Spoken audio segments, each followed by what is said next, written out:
Oh shit, wow. Freak out. You freak, say she. Freak out. Freak out. You freak, say she. Freak out. Have you heard about the new dance craze? First time I heard my own composition in a club was the very first song I ever wrote for Chic, which was called Everybody Dance. And my friend who recorded it was a DJ at a nightclub, and he made 2 plates, 2 acetates, unbeknownst to me, right? And he was playing these damn things, and he invited me down to the club. He said, "You gotta see this." And I didn't know what the hell he was talking about, because he never mentioned that he was playing my record. I walked into the club, he played the song, the people went batshit crazy. For like 45 minutes, he played it over and over and over again. He had 2 copies. And when he tried to play what was then the #1 record, which was a fifth of Beethoven, you know, the people started booing, and he had to play it for another half hour. And I was like, oh my God, I guess I'm in the music business.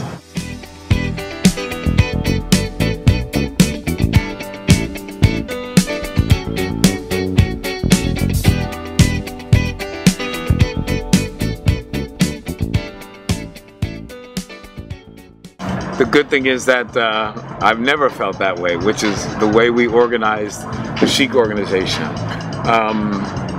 I know I'm not a star, and yeah, I've worked with stars all my life, and you can tell. I mean, you know, you interview. I mean, come on, you know what stars feel like.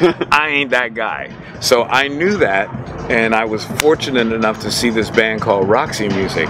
And yes, Brian Ferry was a star, but the people around him was the whole thing that made it happen. And then I saw this band called Kiss. And the reason why I say this band is because they didn't even have a record deal. This was when we first started. And I saw how they could create a culture of excitement without being recognizable. And I thought, well, that's who we are. We're not recognizable. We certainly don't look like stars.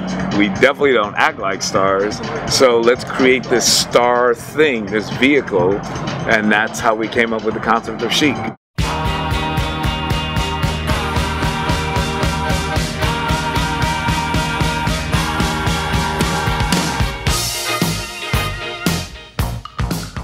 Yeah, I met David Bowie in a bar in an after-hours club. What? He was sitting in New York City.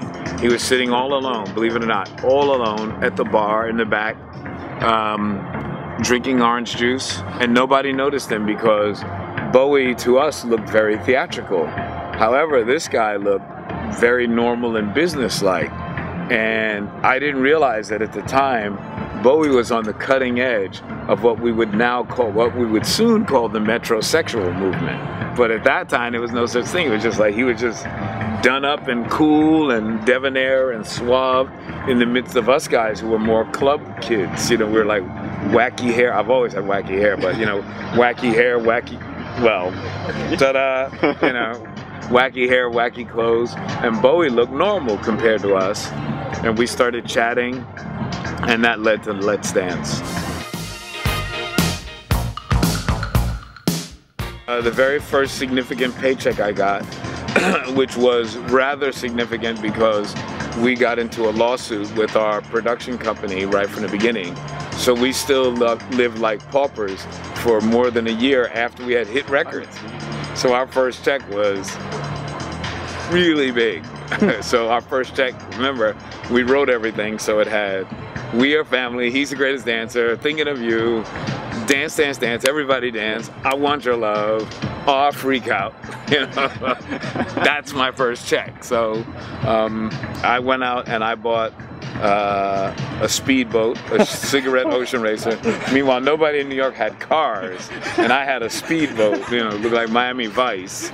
And Bernard bought a Ferrari and a couple of Mercedes, and then I bought a Maserati, and then, you know, after that we got pretty right-sized, but we went crazy for a few years.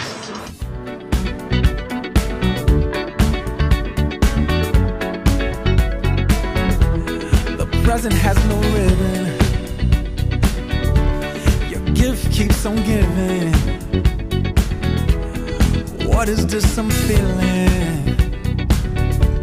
If you wanna leave, I'm with it.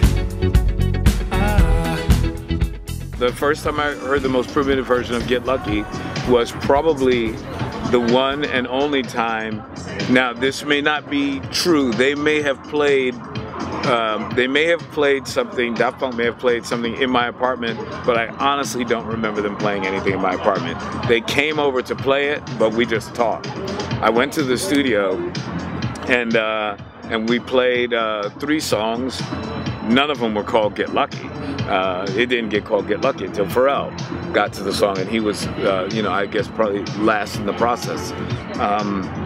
So it was just great grooves to me, and then I sort of the band, the guys asked me, how do we do chic records? And I said, well, this is what I would do. Is I normally would map out the groove with a single note lick and then play rhythm guitar on top of it. And they were like, well, do that. So I did that to one track, and they said, well, do it to this one. Then I did it to that one. Then they gave me another one, do it to this one. And I said, guys, I gotta go to work.